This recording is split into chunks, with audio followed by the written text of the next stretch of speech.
nice that all you folks found enough time to come out and do this. We'll have some more people come in because that's usually what happens. People stroll in a little after 7. But I want to go ahead and try to keep on schedule as much as we can because it's not fair to the people that show up on time to have it start later, okay? So you guys are fine, by the way. I'm not talking to you, okay? Let me open in a word of prayer.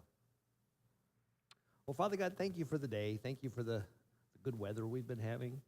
I thank you for your Torah. I thank you for the fact that the more we study it, the more it becomes a part of our life, and the more we realize what wisdom is in it. I just thank you for this group of people that found time to come out and look at your Torah, to study it, to ask the questions that come up, and to just learn from one another the way steel sharpens steel. I ask that you just inhabit our conversation tonight and that you bless us. In Yeshua's name, amen. Okay, so we've been running around through Genesis at a pace that I think pleases all of us. Not too fast, but not too slow. And last week, we spent most of the time on Noah and got Noah through the flood and did some messing around with the how many days he was on the water and things like that. And I thought it was very interesting. I like those kind of discussions. We ended toward we didn't quite finish chapter 9. So I want to go back and look at just a little bit in chapter 9. Chapter 9, the notes in my Bible says it's God's covenant with Noah. And I wanted to use this opportunity to talk about covenant. As John mentioned earlier, this is the first time the word is used in the Torah. And so I think you could make a strong argument that this is the first covenant that there is. A lot of people talk about the Adamic covenant, but you have to kind of assume that it exists. This is a covenant, and God calls it that. Now, what's the best definition for a covenant? It's a contract. It's a contract between two parties or groups of parties, and it's a promise. It's a mutual promise. Way back in ancient times, they called it, they used the verb cutting. You cut a covenant. So if you would cut a covenant with someone, it was usually associated with the sacrifice of an animal. And you typically, the two people or the two parties would meet together and they would dispatch the animal and then cut it in half, and they would walk between the halves in a kind of a figure 8. And the idea was to say, as this animal has been separated and cut apart and died, so should I be if I break this covenant with you. So that was kind of the idea.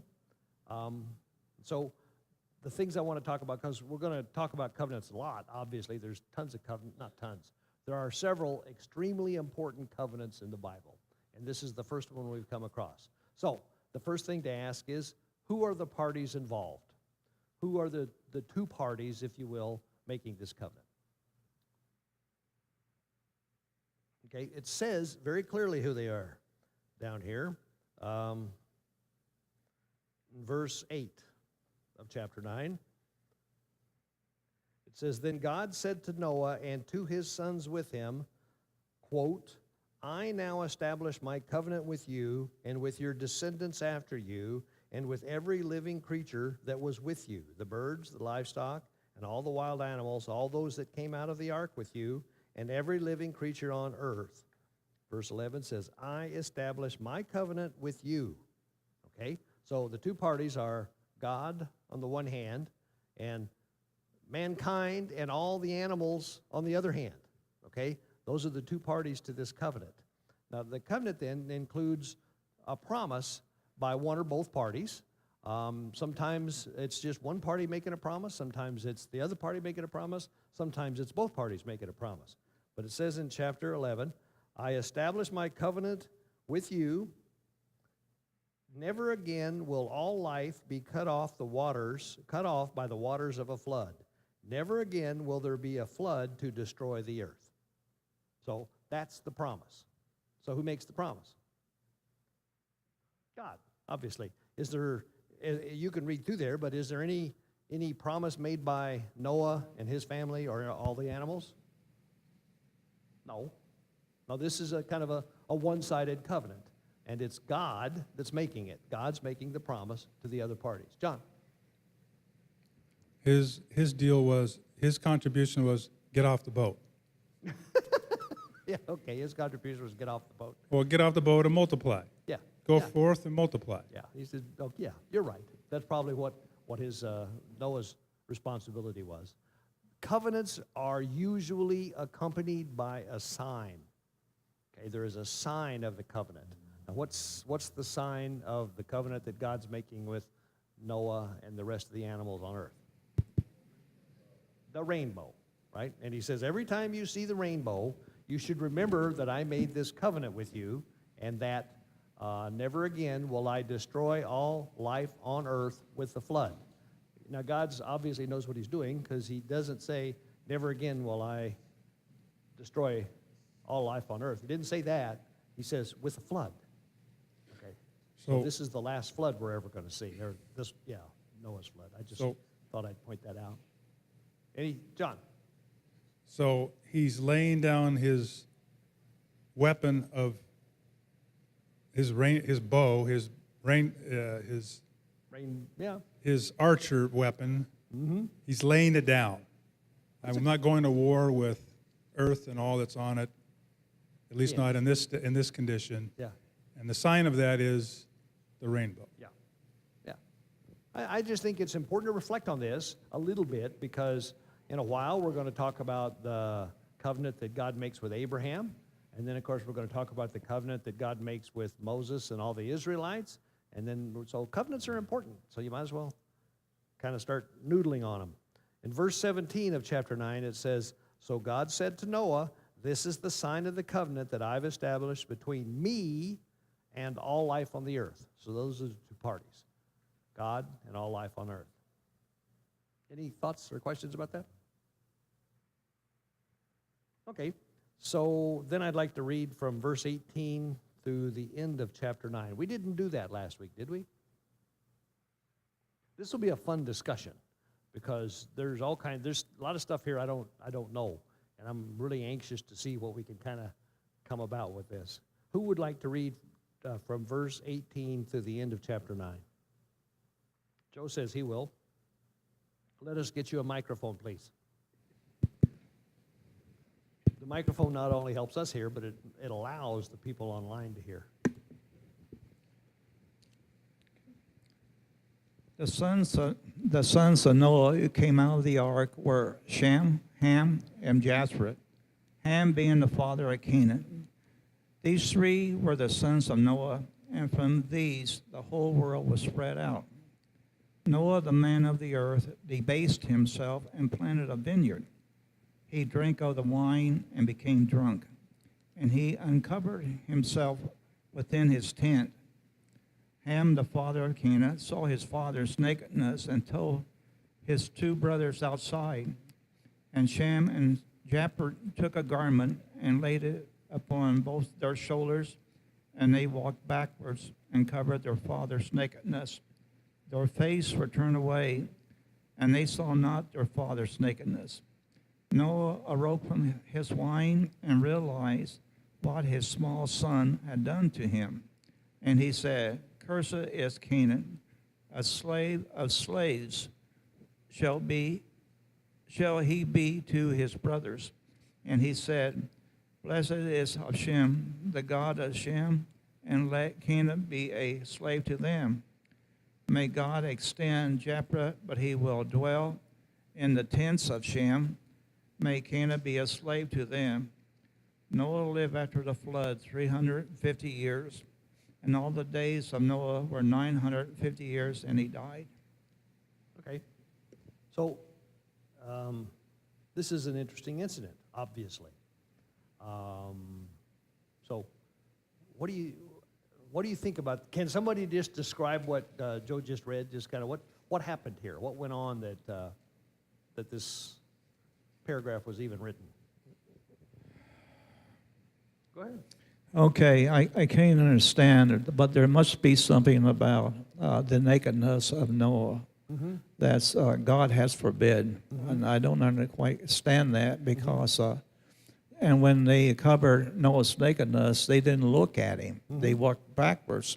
So so why would God punish them if they did that? So there has to be something Going on about looking at their father's nakedness or something. That pretty much summarizes my thoughts too. The way the story looks is that Noah planted a vineyard, grew some grapes, made some wine, and got drunk one night. And Ham happens in and sees his father laying without his clothes on the bed, and goes out and kind of, ha ha ha, look what Dad's doing, you know. And Japheth and Shem were horrified, and so they took this garment and they walked in backwards so they didn't see their father, and they covered him. And then when Noah woke up the next morning, he was irritated at what Ham had done, and therefore he cursed him. Now there's lots of interesting things to talk about. One is, like you say, just outright, me too, that doesn't seem like something that's such a big deal to me.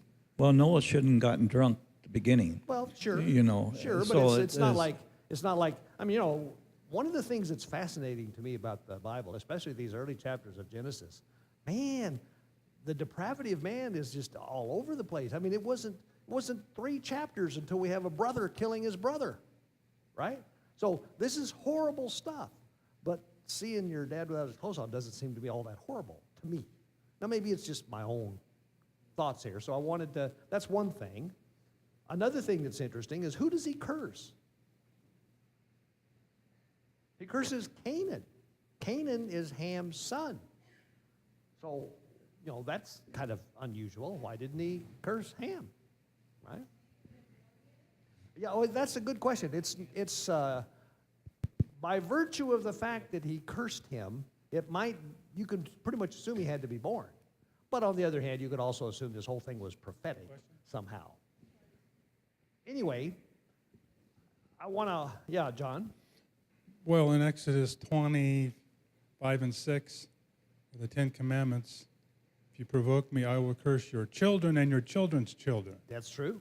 So it's like it could be worse. It's worse for Ham to have his children cursed than Right. to have him cursed. right. Yeah, there's something to that. Paul, wait for the microphone, though. Unmute. Okay. Okay, pure speculation. They said that he was the first to plant a vineyard. He drank some wine and got drunk. Uh-huh. I've heard all kind of comments about this, that the wine that he drank could have been fermented, but he wasn't expecting it to be fermented. He thought he was drinking juice. Yeah. Don't know. Yeah. You know, and he drank too much of it.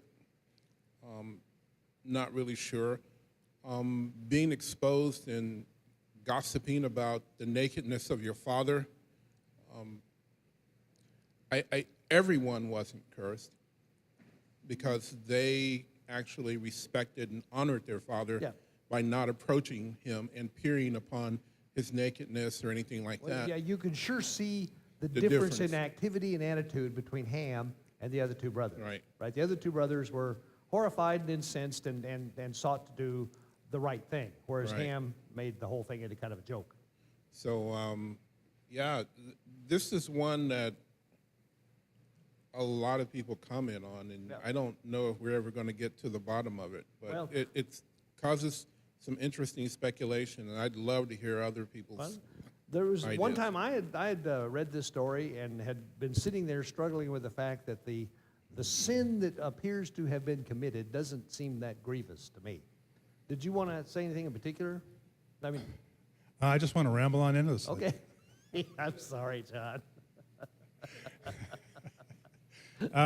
No, it was to Paul's question. Okay. When is the next time you see a pattern like this?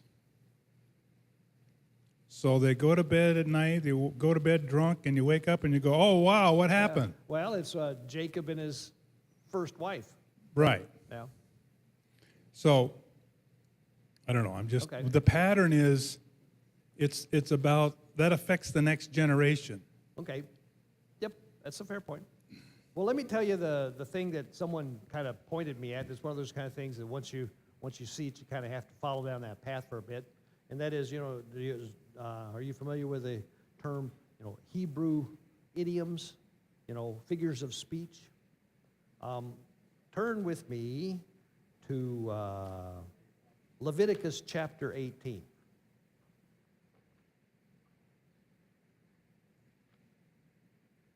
Leviticus chapter 18's got a bunch of stuff in there about unlawful sexual relations.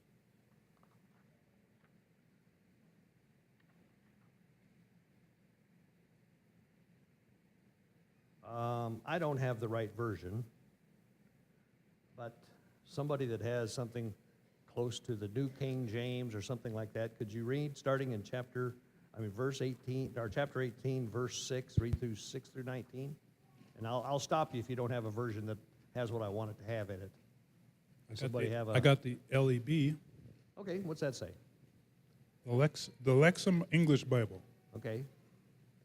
Is that what? Are you looking for a King James? Well, or you what don't I'm want? looking for is this Hebrew idiom, and I'll know it when I hear it. So starting at 6.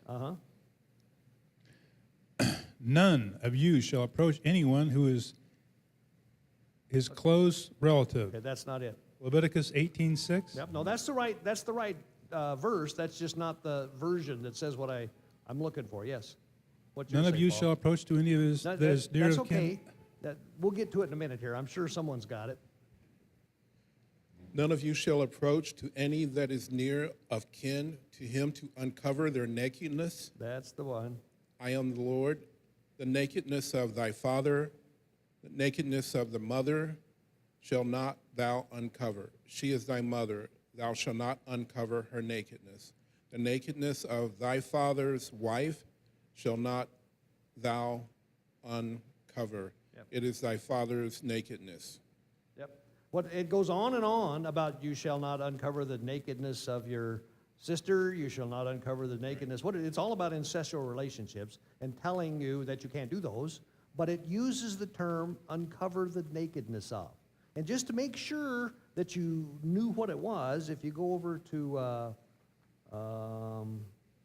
Leviticus chapter 20, Leviticus 20, it's just a couple chapters over, and look at verse 11.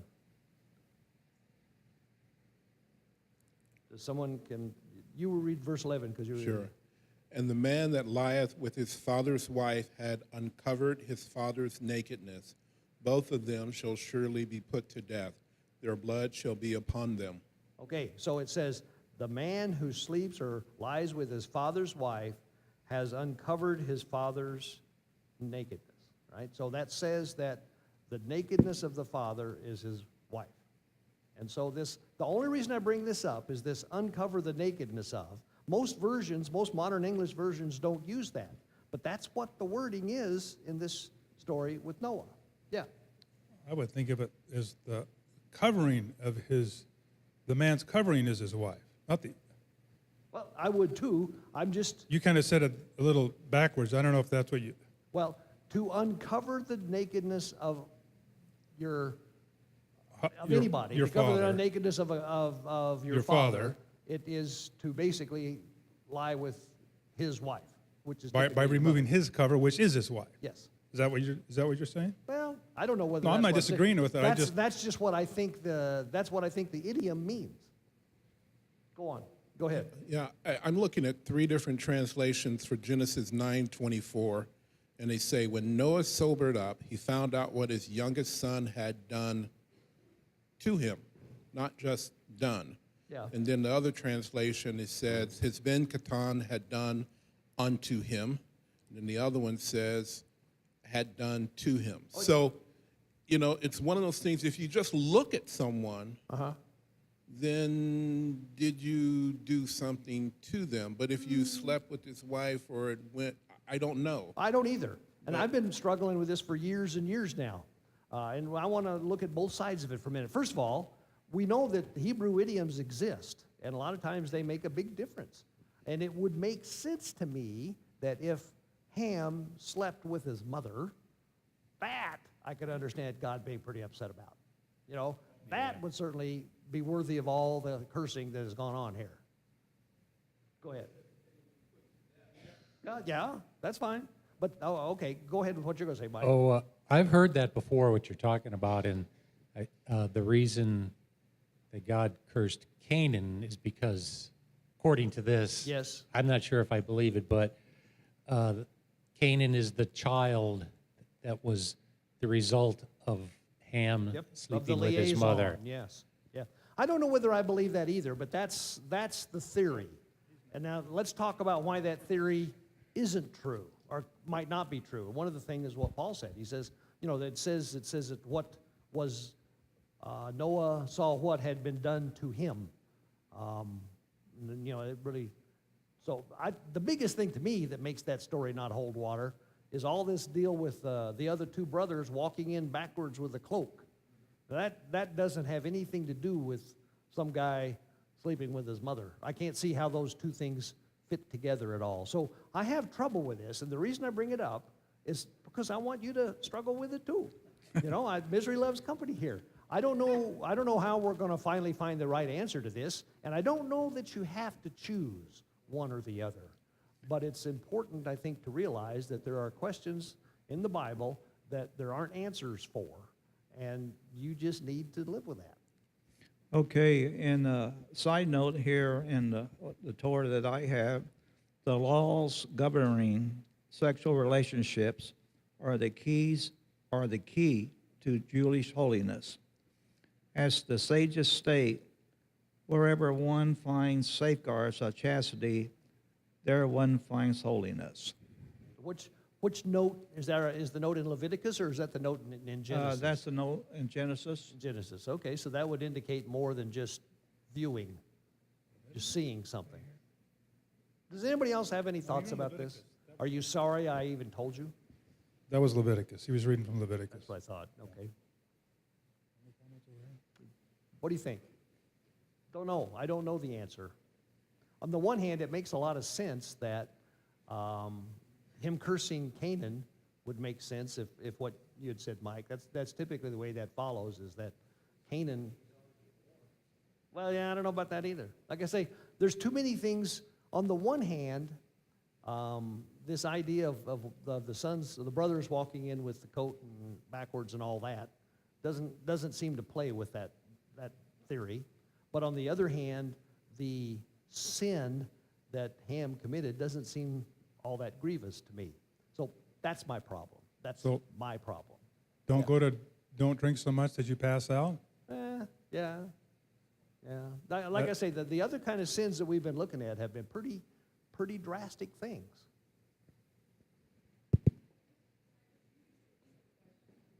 No,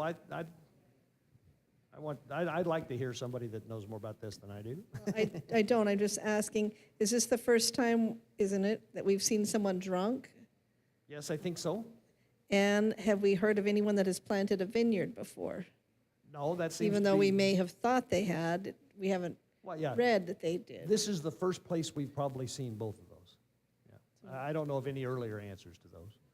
Well, there's allusions to going back to the time of Noah when they were carrying on and marrying and all of those things. And drinking, it's kind of implied, as I recall. Yeah, but it's not stated. Yeah.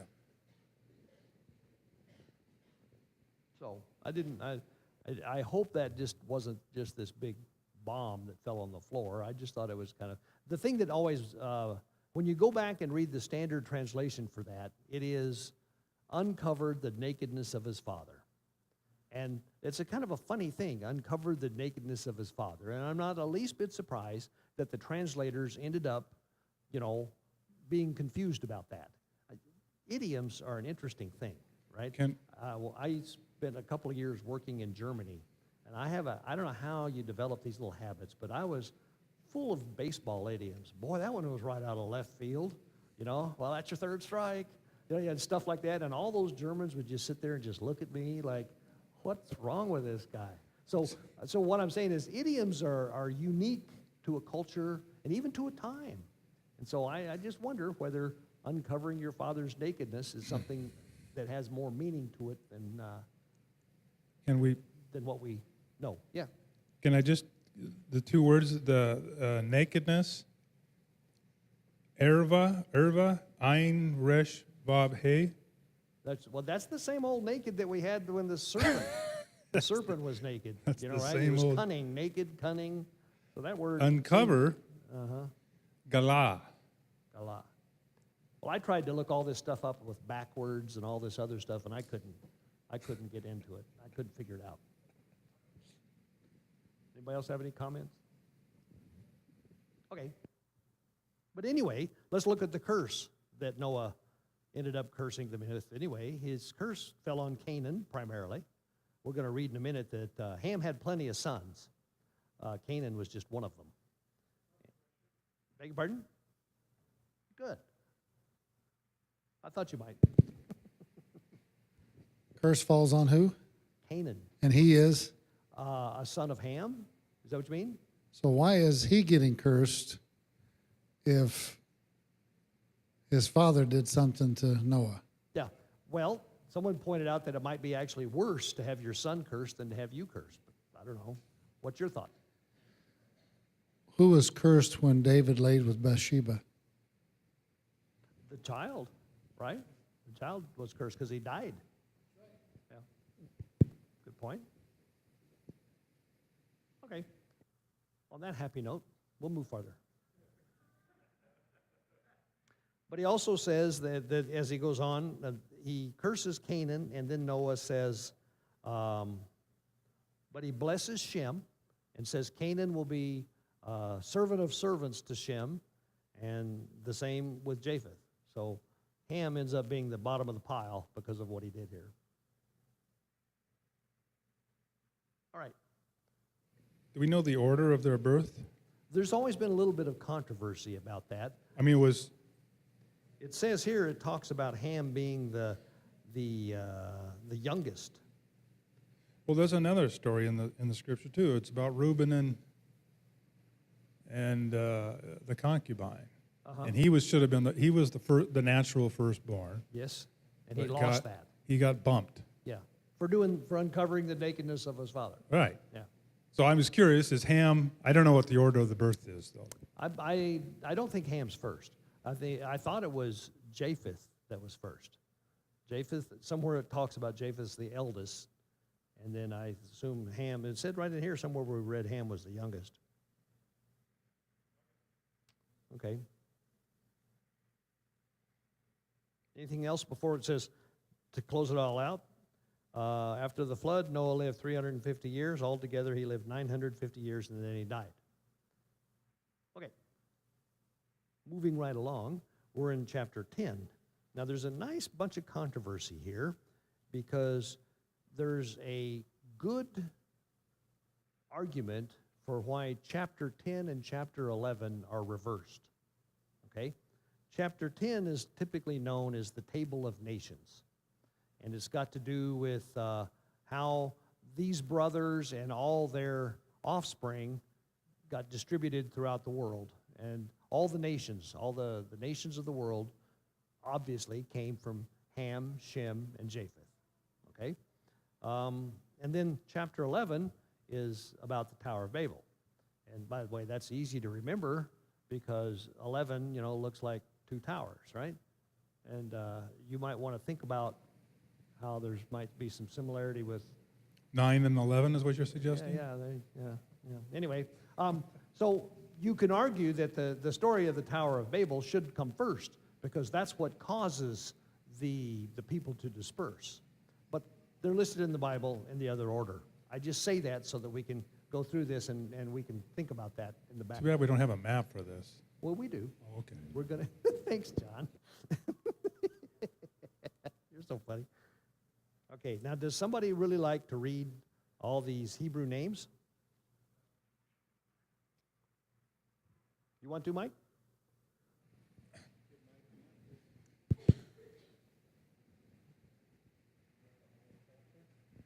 Unless you just get really frustrated with the whole thing, Why don't you read the whole chapter, all of chapter 10? Okay. Don't make a single mistake. All right. And this is the genealogy of the sons of Noah: Shem, Ham, and Japheth. Is that how you say it? Japheth? That's Japheth is right. and sons were born to them after the flood. The sons of Japheth, Gomer, and Magog, and Madai, and Yawan, and Tubal, and Meshech, and Tiras. And the sons of Gomer, Ashkenaz, and Rephath, and Togarmah. And the sons of Yawan, Elisha, and Tarshish, Kittim, and Dodanim. From these the coastland peoples of the nations were separated into their lands, every one according to his language, according to their clans, into their nations. And the sons of Ham, Cush, and Mitzrayim, and Put, and Canaan. And the sons of Cush, Seba, and Hawilah, and Sabta, and Ramah, and Sabtika. And the sons of Ramah, Sheba, and Dedan. And Cush brought forth Nimrod. He began to be a mighty one on the earth. He was a mighty hunter before Yahweh. Therefore it is said, like Nimrod, the mighty hunter before Yahweh. And the beginning of his reign was Babel, and Erech, and Kadad, and Kalna in the land of Shinar. From that land he went to Ashur and built Nineveh, and Rehoboth, Ir, and Calah, and Resen between Nineveh and Calah, the great city. And Mitzrayim brought forth Ludim, and Anamim, and Lahabim, and Naphtuhim, and Parushim, and Kazluhim, from whom came the Philistines, and Caphtorim. And Canaan brought forth Zidon, his firstborn, and Heth, and the Jebusite, and the Amorite, and the Girgashite, and the Hivite, and the Arkite, and the Sinite, and the Arwatite, and the Semirite, and the Hamathite. And afterward the clans of the Canaanites were spread abroad. And the border of the Canaanites was from Sidon as you go towards Gerar, as far as Azza, as you go towards Sidom, and Amorah, and Admah, and Seboim, as far as Lasha. These were the sons of Ham, according to their clans, according to their languages, in their lands, in their nations. And also to Shem, the father of the children of Aber, the father of the brother of Japheth, the elder. So he was the eldest. Yeah. The children were born. The sons of Shem, Elam, and Asher, and Arphaxad, and Lud, and Aram. And the sons of Aram, Uts, and Ul, and Gaither, and Mash. And Arphaxad brought forth Shelah, and Selah. And Selah brought forth Eber. And to Eber were born two sons. The name of one was Peleg. I always want to say Pegleg, but Yep. for in his days the earth was divided, and his brother's name was Yoktan. And Yoktan brought forth Almadad, and Seleth, and Hatzar Maweth, and Yerah, and Hadaram, and Uzal, and Daiqual, and Obal, and Ibamael, and Sheba, and Ophir, and Hawilah, and Yobab. All these were the sons of Yoktan. And their dwelling place was from Mesha as you go towards Sephar, a mountain of the east. These were the sons of Shem, according to their clans, according to their languages, in their lands, according to their nations. These were the clans of the sons of Noah, according to their generations, in their nations. And from these the nations were divided on the earth after the flood. Okay, thanks. You did real good. That's a hard job. So I do, as fate would have it, have a couple of maps here. So So we'll look at these for a minute. This one, I don't like it as well as the next one I'm going to show you, but it's easier to read. So I thought I'd put it up, we could talk a little about it. This one says, the ones in ovals are descendants of Ham, the ones in squares are descendants of Japheth, and the ones in parallelograms are descendants of Shem. And you know, we're familiar with Mitzrayim, for example. Put is Libya. They also had, I forgot, the one down at the bottom. There's Ethiopia's down there, Cush. Cush is Ethiopia. The Philistines, they talked about them. Canaanites, they talked about Sidon. Sidon is a you know, you can find Sidon today. It's in Lebanon. And so the Canaanites settled, or the Philistines settled from Sidon all the way down. Gaza is right here. So we know those places still exist. Here's the Amorites. And those are most of the descendants of Ham. Hittites also were descendants of Ham. Then the descendants of Japheth are these ones, Lud, which is Lydia, Ashur, the Assyrians, the Persians, Arphaxad. Nope, that's Shem. Those are Shem is who I'm looking at. These are the Shemites. By the way, Shemites and Semites, anti-Semites is anti-Shemites. So if you're an anti-Semite, you're anti all the descendants of Shem. It's come to be thought of as anti-Semitism as anti-Jewishness, but I just tell you where the word comes from.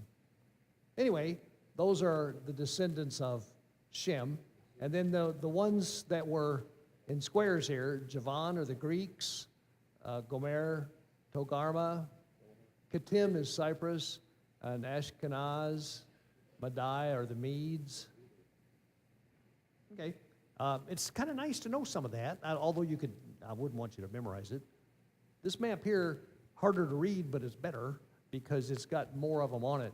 Tarshish, which you sometimes hear about, is basically Spain. It's Iberia, the Iberian Peninsula. That's where Jonah was headed whenever he decided he didn't want to go to Nineveh. He got on a boat to go exactly the opposite direction, so he went to Tarshish. And here is Libya, and Cush is Ethiopia. And some of these places that some of those names mentioned, Joktan and Dedan and some of these guys were in the Arabian Peninsula. Magog, somewhere up in here there. So anyway, what do you think? Interesting, huh? John? So it's interesting to me is, if you want to look up this article that I have on this, number 905 on my website for articles. Anyway, if you add all the names up, you get 70. Yep. But that's including all that includes Japheth, Ham, and Shem. So it isn't just all the leaves of the tree, it's the branches and the leaves, both. That's interesting. Like I say, they call this the table of nations. 70 is, whenever you see the word 70, it's usually the world. It's the nations. It's everybody. 70 is, and there's a better word for the nations. 70 is it's kind of like the universe. That's the big number, 70. 40 has got to do with testing. You know, all these numbers mean something.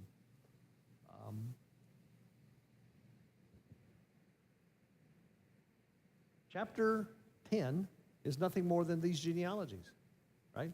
There's not too much there. There's this little bitty story about Nimrod. So we ought to talk about that for a minute, right? So what descendant is specifically called out as the mighty hunter, and where did he come from? Yeah, Joe? Wait.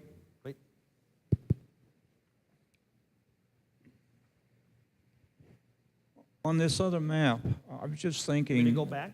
Yeah.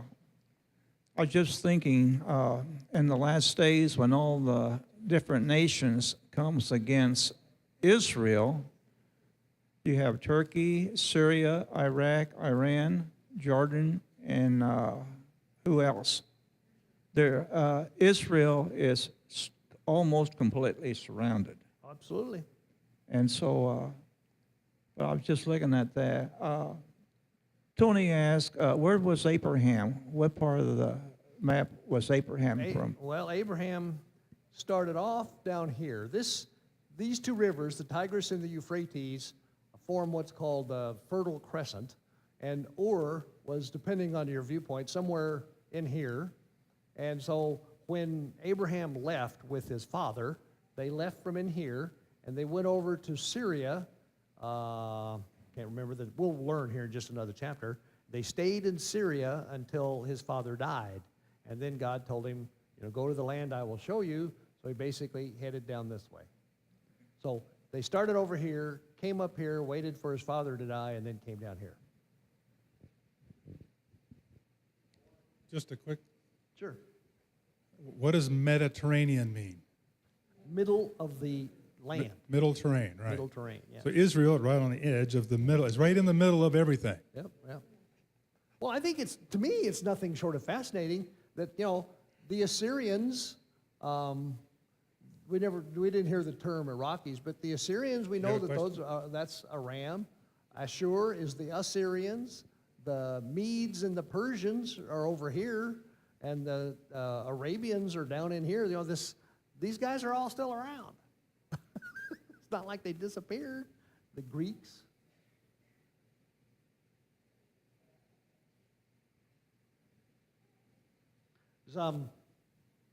Let's talk about this verse 8.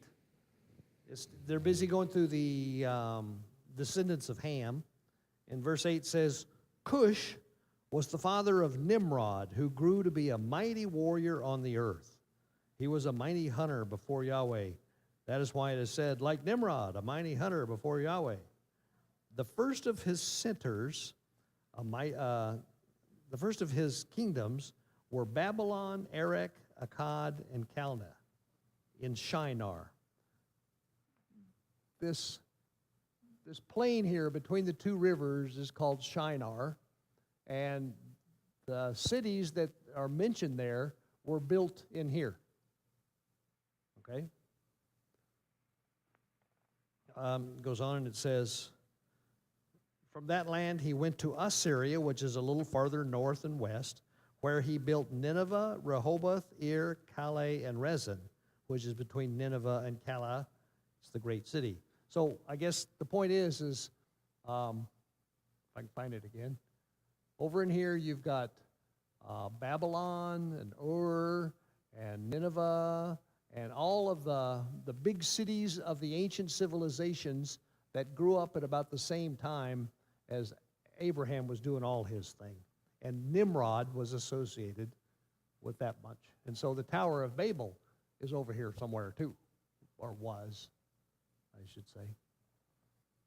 It's pretty interesting, I think. It's a lot of fun to kind of scope this out and realize, like I tell everybody, it's not like Narnia. These places really exist.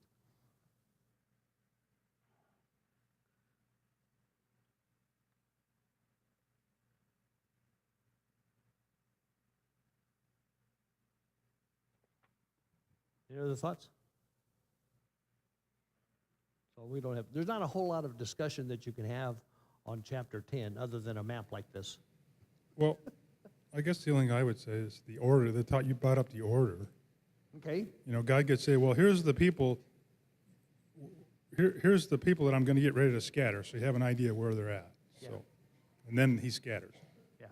Now, like I say, we're going to read chapter 11 next, and chapter 11 is the act of doing the scattering. So that's why they think these chapters might be reversed. It might make more sense to read chapter 11 first and then read chapter 10 and say, so this is what it looked like after chapter 11 happened. Don't know. Paul? Yeah, I'm curious about Peleg because it says he was named that because in that day the earth was divided. That's a good one. And do we have a further understanding of what is meant by there's the earth being Yeah, divided? there's a couple of things there. Let me see. I've forgotten.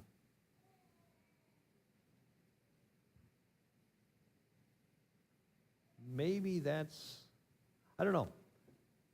I used to know that, but I forgot. Mike? It might be that was when the events of the Tower of Babel occurred. Yeah, I always thought it was probably that, Yeah. but there is a theory that the Earth itself was at one time all one landmass, Yeah. and at this time it It's separated. separated into continents. It's just Could one of be. those theories. That'd be a pretty momentous thing. Yeah. One of the things I was talking with Polly earlier, one of the things that surprises me, we'll look at a time thing here in a minute, is we're going to start reading about Abraham and all the stuff that went on in Abraham's life. And for years, I had the impression that all this was kind of prehistory. And then whenever we get into Abraham, now we're in history. And there was this big time gap between this stuff and Abraham. And there's not. There's not this big time gap. Abraham lived. When Abraham was alive, so was Shem. Okay? Shem and Abraham almost obviously had to have talked. So this is not like I say, it's interesting. Polly? Just a second.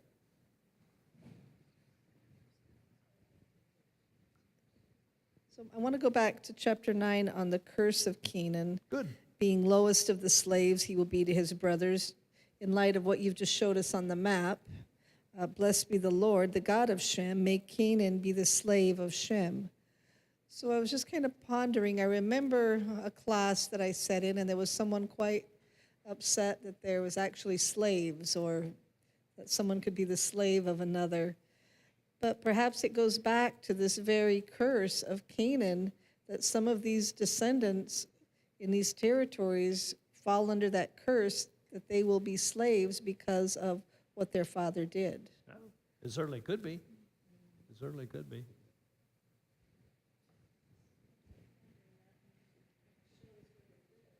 Yep. Yeah, you mentioned that Abraham was alive during a big period of this time. Even if you take a short history of the U.S., which is less than 300 years, there's a lot of movement. There's different things going on, Yeah. and compared to say Europe,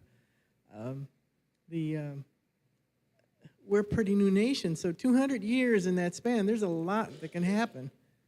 And we're And- talking and if- thousands. Yeah. Yeah. Well, even if you talk just a lifetime Yeah. of 900, which was with the average age, it seems like, of the patriarchs, Yeah. the big patriarchs, there was a lot of movement Yeah. going around. Now, Yeah. I've got that picture. Why don't we just go ahead and talk about that?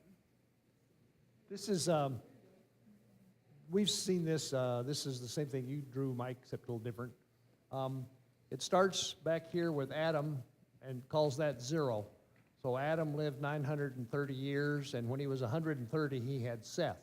And so it just stacks these things like this. And so the Enoch sticks out because he only lived 365 years, and then he walked with God, right? But all the rest of them lived, as you can see, on the order of 1,000 years, not quite. Is this Noah? Yeah, Noah lived 950 years. We just got through reading that. So the flood then occurred here. It talked about the 500th year of Noah's life is when the flood occurred. And so if you dated that, and you could do that just by reading through the scripture and doing the math, the flood occurred 1,656 years after the creation of Adam, according to the Bible, all right? But then after the flood, notice these lifetimes started getting shorter and shorter, But, like I say, here's Shem is this red bar here. He didn't die till 2158, and Abraham was around.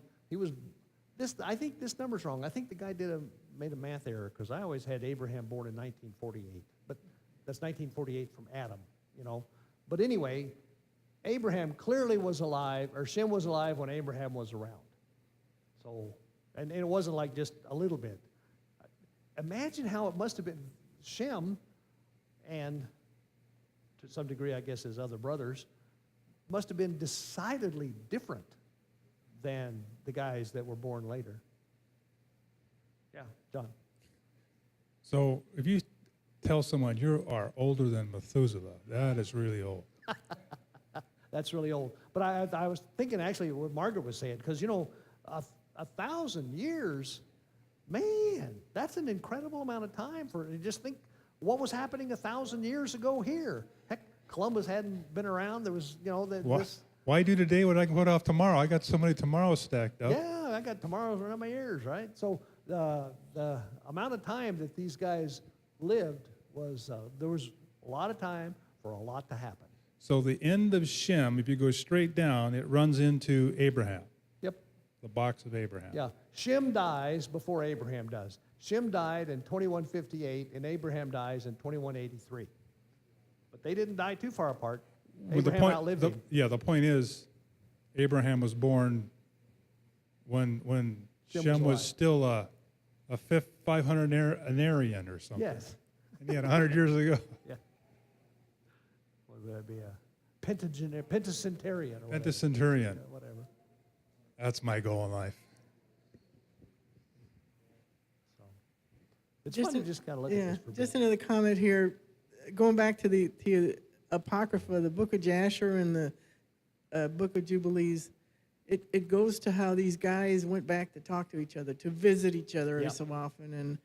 And it seems like, you know, relatives, you go visit your grandparents, Yeah. you know, not too often, but you go. Yeah. And that must have been the case then. Yeah, yeah. You know, like I say, there was a whole bunch of information that obviously was passed down by word of mouth within these generations that we don't have any record of. Well, not necessarily. Oral Torah is really the spoken law, if you will, and it typically is only talking about things that were after Moses. But, it could be. I don't know. Yeah. Oh, I think you're right. The Abraham was born in 1948. Yeah. I did the math once. and proved it that way. 1878 plus 70 is 1948, Good. Yeah, right? yeah. And 175 plus 2008, well, But that one works. That addition. guess you got to is go correct. back, But I think that's wrong. what's that, 50 years? Yeah. Hey, if Abraham was born in 1948, that's the year Israel became a Yeah, nation. there's a bunch of funny little things like that. Yeah. Oh, also, I pointed this out to you last week as Jerry. This is something that Chloe showed me. She had a little chart. When Enoch was taken, the only patriarch who had died was Adam, and the only patriarch who had not been born was Noah. So he's like right in the middle of the whole. That is interesting, isn't it? Yeah, I can see that's exactly right. That's interesting. So was Lamech's nickname Lucky? 777 Lucky Lamech? Yeah, I guess. That's my joke of the day. That's That's all your I joke got. of the That's day? all I got. Boy.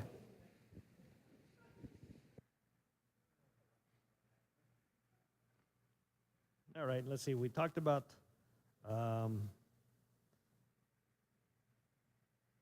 Nimrod for a few minutes.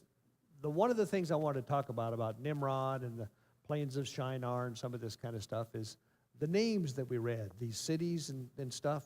You're going to see those names again in the stories about Abraham. Abraham, well, I guess it's only become reasonable, or I've only really realized this recently, that Abraham was alive during a lot of this stuff. We read it here and we think that, the Tower of Babel must have happened many, many, many years before Abraham, and it's not true. It happened, if not in his lifetime, certainly in his father's lifetime.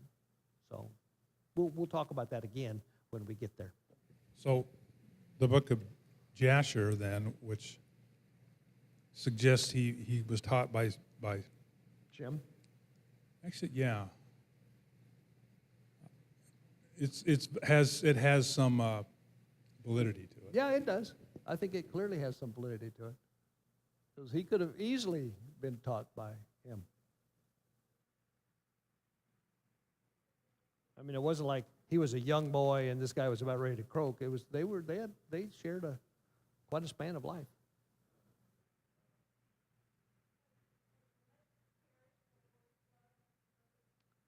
Did what? Yeah, he was 500 when the flood. No. He was 600 when the flood came, wasn't he? Yeah, 600 when the flood came. He started building the ark when he was 500. That's what it is. Took him 100 years to build the ark, and the flood came in the 600th year of Noah's life, is what it said. So, yeah, the flood was when Noah was 600.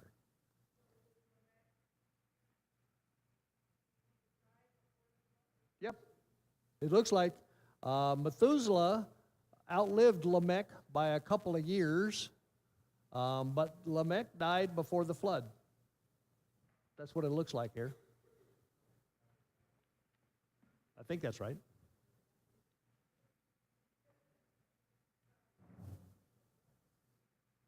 Okay. Let's go to chapter 10. I'm sorry, 11. We just been chapter 10, right? Okay, chapter 11.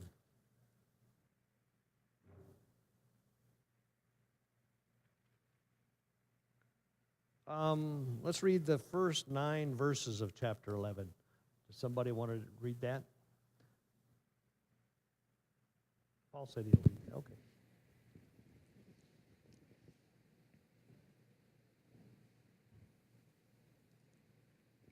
The whole earth used the same language, the same words. It came about that as they traveled from the east, they found a plain in the land of Shinar and lived there. And they said to one another, "Come, let us make bricks and bake them in the fire." So they had bricks for building, stone and clay for mortar. Then they said, "Come, let us build ourselves a city with a tower that has its top reaching up into heaven, so that we can make a name for ourselves and not be scattered all over the earth." Adonai came down to see the city and the tower and the people were building, and the tower the people were building. Adonai said, "Look, the people are united. They have a single language, and see what they are starting to do. At this rate, nothing they set out to accomplish will be impossible for them. Come, let's go down and confuse their language, so that they won't understand each other's speech." So from there, Adonai scattered them all over the earth, and they stopped building the city. For this reason, it is called Babel, confusion, because there Adonai confused the language of the whole earth, and from there Adonai scattered them all over the earth. Okay, so like I say, you could, to me, certainly that little paragraph ought to go before chapter 10, but that's neither here nor there. They found the plain in Shinar. We talked about where Shinar was, and it said they had a common language. What language do you suppose that was? Yeah, I think it was Hebrew. God talks about it. I don't remember exactly where, but he talks about it as his language. So they were all speaking Hebrew, and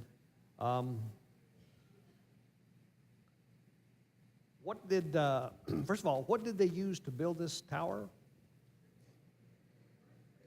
Fired brick. And slime and mortar. Tar, essentially, right? This. I have a theory about that, but I'll let you Go finish. ahead. No, tell me your theory. So what just happened? Well, there's a big change in technology happened. Well, that's okay. That's fine. But what just happened that we just read? The thing called a flood. Yeah.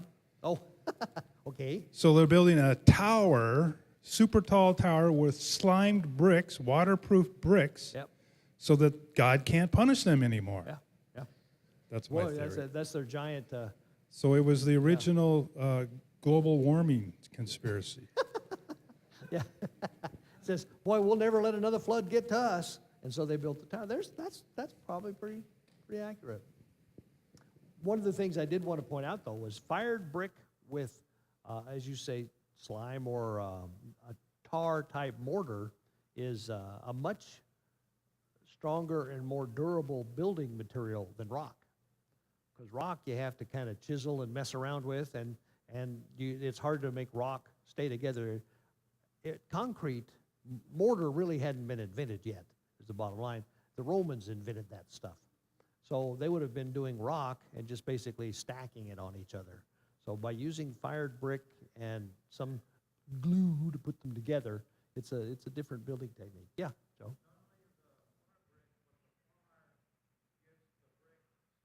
Oh, yeah. Yeah, by firing the brick, they actually two things. Well, several things. They can make them uniform, so they can make nice, perfect rectangles, so that they can stack well. So that's one thing. They can also fire the outside and glaze them so that they don't deteriorate as well, as badly. So there's a lot of things that were going on here. And so that's what they decided to use for building this tower.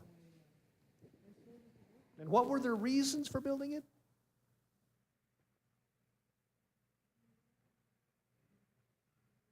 We wanted to reach to the heavens, it says.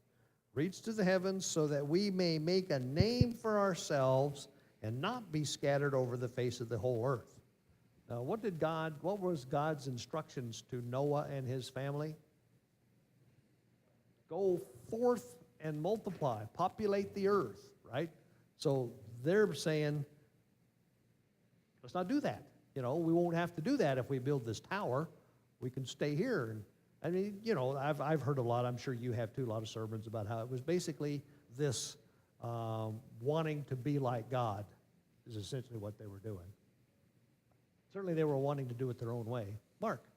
So I'm going to back up a little bit. I wanted to hear your thoughts on, you said there was a huge change in technology. Can you elaborate? Well, I was mainly just talking about the bricks and stuff, but there was a social change too, because now you had a hierarchy. They had to have the government, right, so that they could collect taxes and put together enough money to do this. And they also ended up with a priestly class of some type or another. So society had gotten complex. So I'm Nimrod. I'm from the government. I'm here to help you. That's right.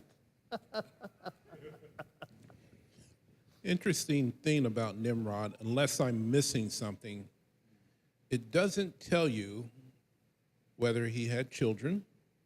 It doesn't tell you how many years he lived, and then Nimrod died. Yep.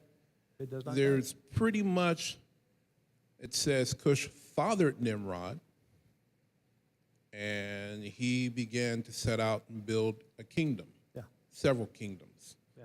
And then, Yeah, who knows? Okay.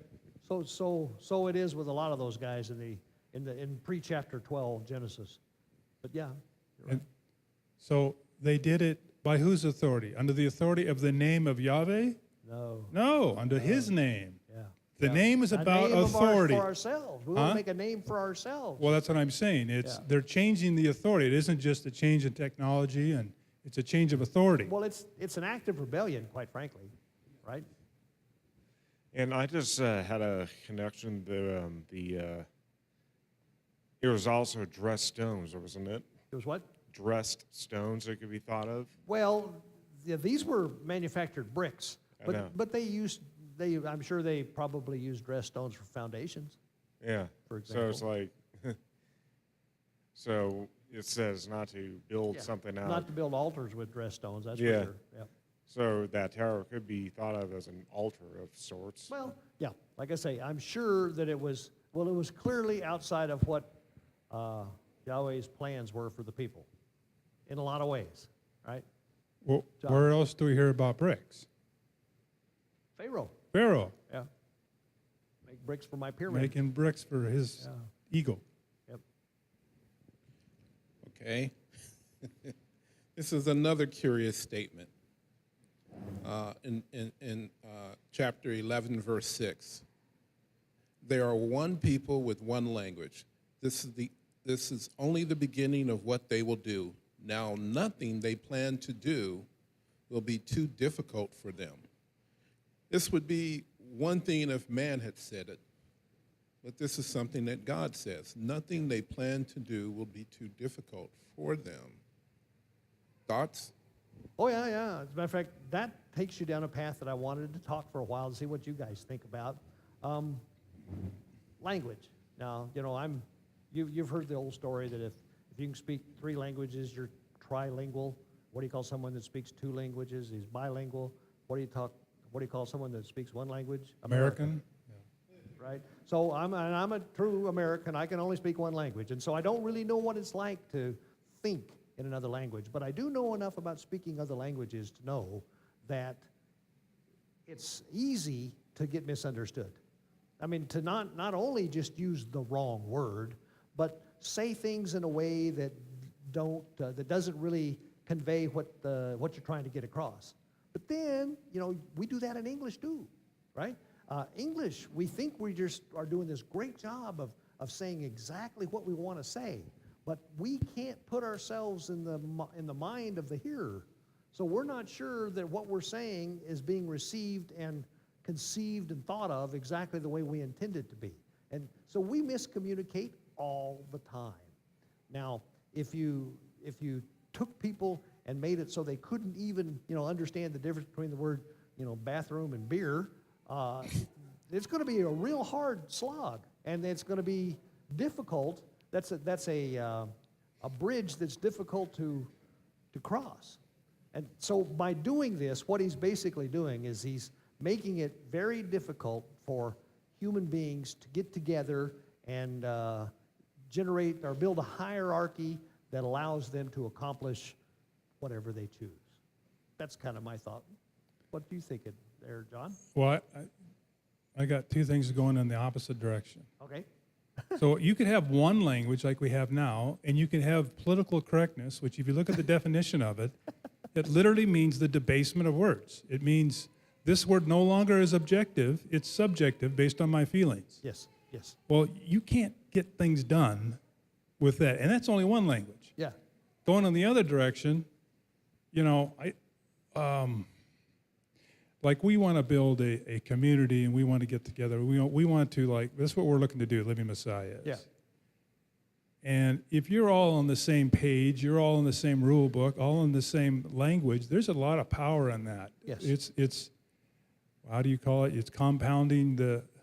Synergistic? Yeah, the individuals or the sum is greater than the Some of the parts. parts. Right. Mm-hmm.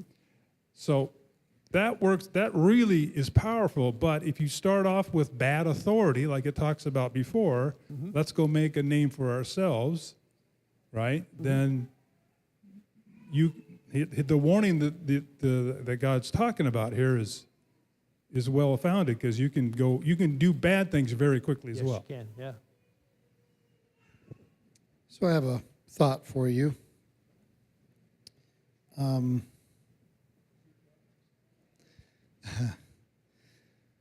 How high do you suppose this tower was? Oh, I read it's 600 and some odd feet. Okay. So if God was so upset with 600 feet, why isn't he upset with the 1,000-foot buildings that we're building now? Oh, yeah, I got a perfect picture for that. Why isn't he upset with the 30,000 feet that our airplanes fly at? Yeah. Well, go ahead. So my thought is this: the word Babel comes from two Hebrew words. The first word, Bab, means gate, and El means God or heaven. So really what Babel means was a gate to heaven or a gate to God. And maybe this short, and I have pictures of the ziggurat that they found there at Ur, which is, when you look at it, it's fired bricks. Yeah. The whole tower, the whole temple looks like a platform, and it's all fired brick. And it's sitting there just south of Babylon, south of Baghdad. And so this thing was a gate. Well, that's what they said. Let's build a tower to heaven. Yes. Yes, yeah. And certainly a 600-foot tall building was not going to make it to heaven. No. So it makes you wonder, what kind of gate were they building?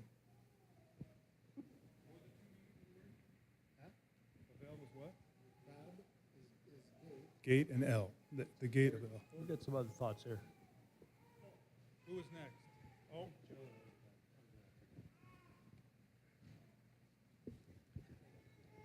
Right at this point, it was their language was confused. But going down through the couriers of time at Pentecost, when all these different people, God gave them the miracle of understanding. It's just the opposite of what was happening here. Yep, that's a very good point. That's a very good point. It shows that, it kind of ties that in a loop, doesn't it? Yeah. Mike? I kind of look at Nimrod as the archetype of an antichrist, probably the original. And you can go, like, if you go on YouTube, you can find all kinds of stuff on Nimrod, some Yeah. pretty crazy theories. But one of them, to answer Paul's question, is apparently he didn't live to a ripe old age. probably He got- died young. In some violent way, I'd bet. He had some kind of not normal relationship with his mother. Once again, you know, Yeah. I don't know, Yeah. original Oedipus maybe, but the traditions of Nimrod inspired all the world religions, other than, you know, the Torah-based religion, Yep. which is, you know, why you have all these different gods. They're all based on the legend of Nimrod. Yep. And part of that legend is that he was resurrected, and you know, that's where they get all this sun god worship and all this. But you can find a lot of stuff online, you know, that explains it. I mean, it's like mind-boggling, really, you know. I know there's one guy, sometimes I watch his videos, but I think he gets a little too hung up on it. This guy, Rob Skiba. I don't know if you've seen any of his stuff. He's a Torah guy, but he just gets into this Nimrod stuff, and sometimes I think it's just I've always too felt like- much. You know, yeah. it's like you know, okay, that's great, but how does that help me Yeah. now? As, you know, my as life. we have a limited amount of time and brain power, I question the wisdom of spending too much of it thinking about the enemy. I mean, we need to know him. We need to know to be aware, but I'm not going to, I understand what you're saying exactly. Yeah. So this was a question Sarah actually had. But as it says that they are moving, speaking of the Tower of Babel, as it says they begin to move east, I understand the area that the plain of Shinar is Babylonia, right? Or Babylon. Yes. So as they're in this area, it seems to me like it would be a good thing, like John was pointing out, for people to be cooperative and working together to build something. So it almost seems, I was on where Mark was thinking that there's something more behind this, and they were just working to build a tall building, and that was seen as something unacceptable. Yeah, I think, you know, Mike kind of put his Yeah, that's where I'm hit the thinking nail on it, too. and also I think it's got to do with the fact that it was in rebellion. You know, it wasn't trying to get together and know God and learn what He wanted and to do what He said. It was to do it on their own. Is that what Mike was saying? That the spirit of rebellion is what was behind that? I didn't quite understand what he was getting, the point he was making on that. Let me let you make it again.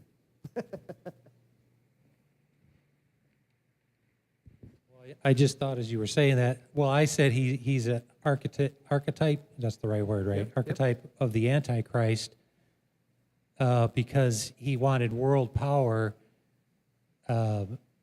I think he was like the first dictator, you know. That's what I was He gonna forced say. people to his will.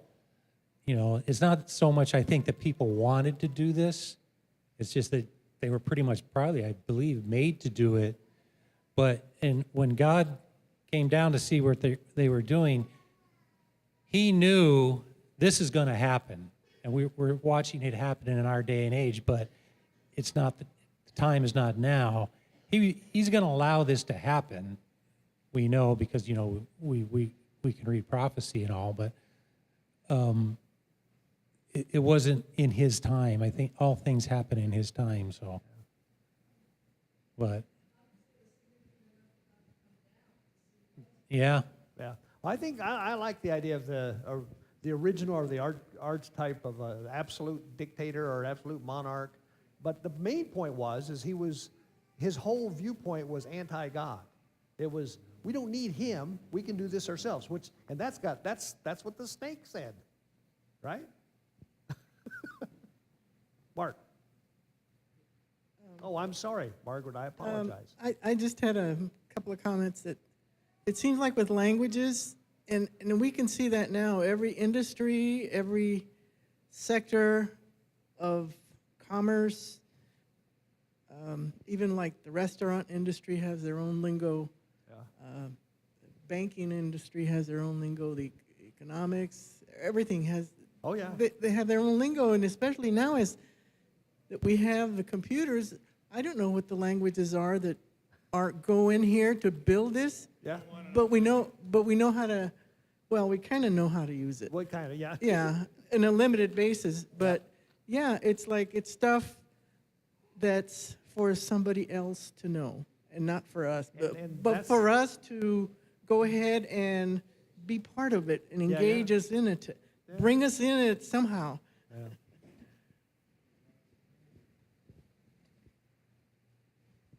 So a little in line with what Mike was saying, so think of this for a minute. If this was an attempt at the first one world government, gate in Hebrew thinking is also all judgment, all decisions happened at the gate. It's the control center. Right. So it was the place where all rule and authority and judgment and everything was taking place at the gate. David oftentimes stood above the gate whenever the rider was coming in with news and stuff like that. So maybe what Nimrod was trying to do was create a one world government, establishing him as authority over all humans over the earth. And this was he was going to call it the gate or authority of him being God. Yeah, I really think that's what was going on. And like I say, that's exactly the adversary. That's exactly what Lucifer's after. Yeah. Yeah, it's interesting because the scripture at verse 9 says, referring to Nimrod, who was it says, some cases, the first powerful ruler, the mighty hunter. Question could be, what was he hunting or intending to hunt? But it says, like Nimrod, a mighty hunter before Adonai. The word there used as before is panim, which means face, Face. like in the face or to face. Ah, that gives it a more adversarial sense. Panim, before.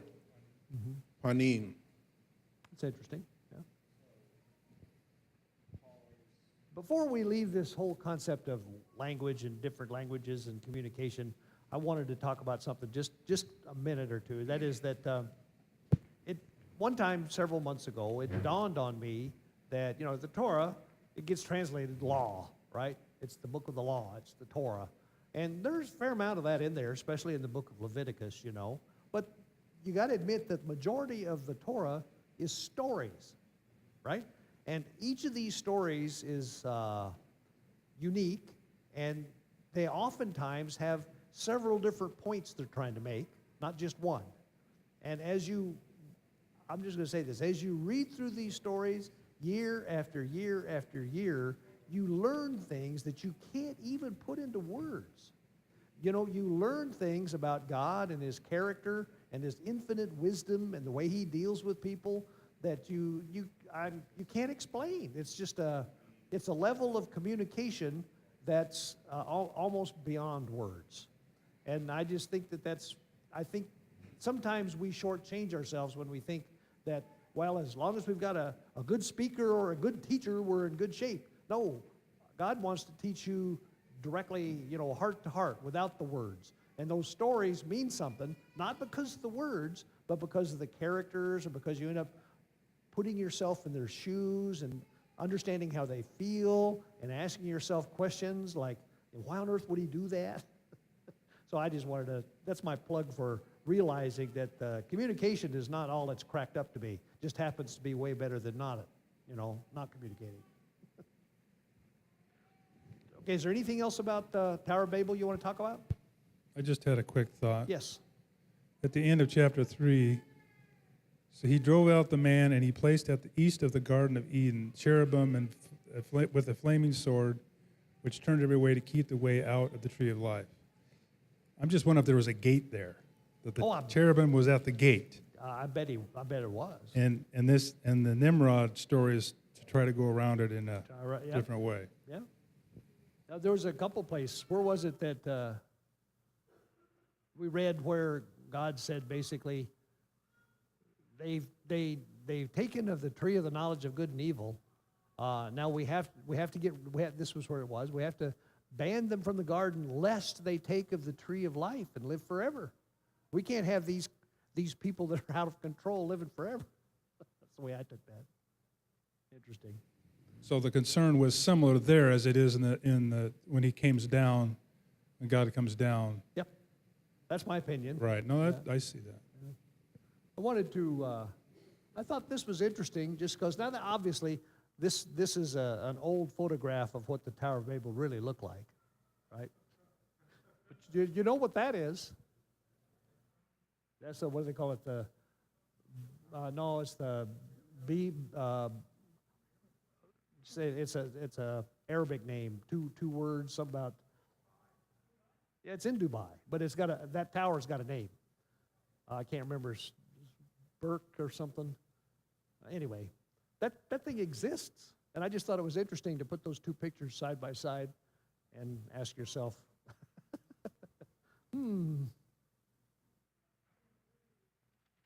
Well, let's see. We have enough time to pretty much at least go through the genealogy here. Tell you what, I'll read, because I like to read all these names. Starting in chapter 11, verse 10. This is the account of Shem. 2 years after the flood, when Shem was 100 years old, he became the father of Arphaxad. And after he became the father of Arphaxad, Shem lived 500 years and had other sons and daughters. When Arphaxad had lived 35 years, he became the father of Shelah. And after he became the father of Shelah, Arphaxad lived 403 years and had other sons and daughters. When Shelah had lived 30 years, he became the father of Eber. And after he had become the father of Eber, Shelah lived 403 years and had other sons and daughters. When Eber had lived 34 years, he became the father of Peleg. And after he had become the father of Peleg, Eber lived 430 years and had other sons and daughters. When Peleg had lived 50 years, he became the father of Reu. And after he became the father of Reu, Peleg lived 209 years and had other sons and daughters. When Reu had lived 32 years, he became the father of Serug. And after he had become the father of Serug, Reu lived 207 years and had other sons and daughters. When Serug had lived 30 years, and he became the father of Nahor. And after he became the father of Nahor, Serug lived 200 years and had other sons and daughters. When Nahor had lived 29 years, he became the father of Terah. And after he became the father of Terah, Nahor lived 119 years and had other sons and daughters. And after Terah had lived 70 years, he became the father of Abram, Nahor, and Haran. And I think we'll stop there. That's, somebody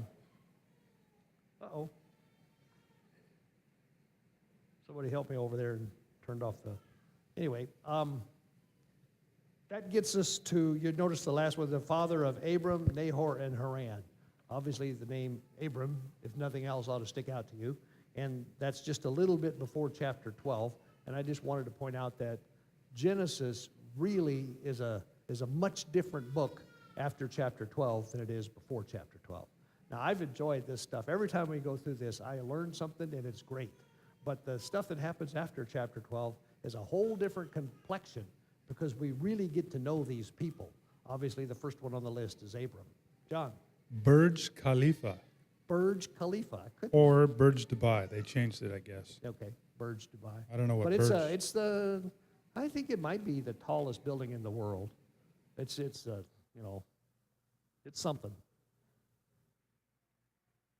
So I think I don't have much to say about the genealogies. Maybe you do. Are there any thoughts or questions about that list of people that I just read about? Oh, I do have something here. I have a copy of the nations, the table of nations, Genesis chapter 10 and where they are. And I made a few extras of those, so if you want one of those, I'll put those up here and you can I'll keep one for me, and you can have a copy. It's just to keep in your Bible somewhere. I'll put them there, and you can get them after we're done. Any other thoughts?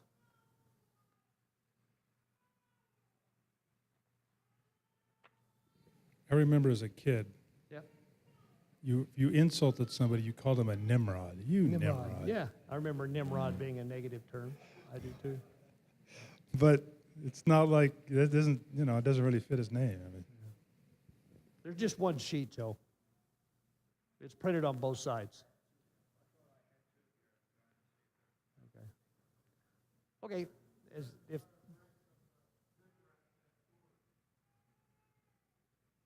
oh, that's pretty cool. That's the basis of the tower of the picture that I showed earlier. I'm just joking.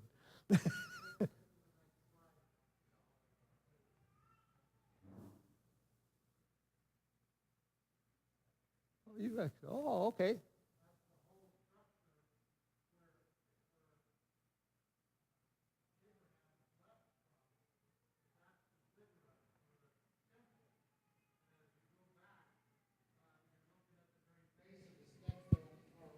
Yeah.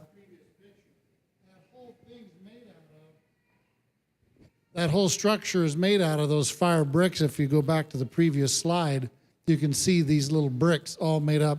So there's got to be millions of those in that whole structure. Yep. Yep. And so there had to be a social structure in place to get all those built, if you will. Okay, let me pray. Father God, thank you for the evening. Thank you for your word again. I just ask that you'd help us to think on these things. Help us to think on the things we find challenging and confusing, but help us also to realize how much you put in here for us to find. Thank you for loving us, God. Just thank you for guiding us. Thank you for leading us on this path, and just help us to be obedient and attentive. Keep us safe until we meet together next week. In Yeshua's name, amen. Thank you very much. thank you, Jerry. Thank you.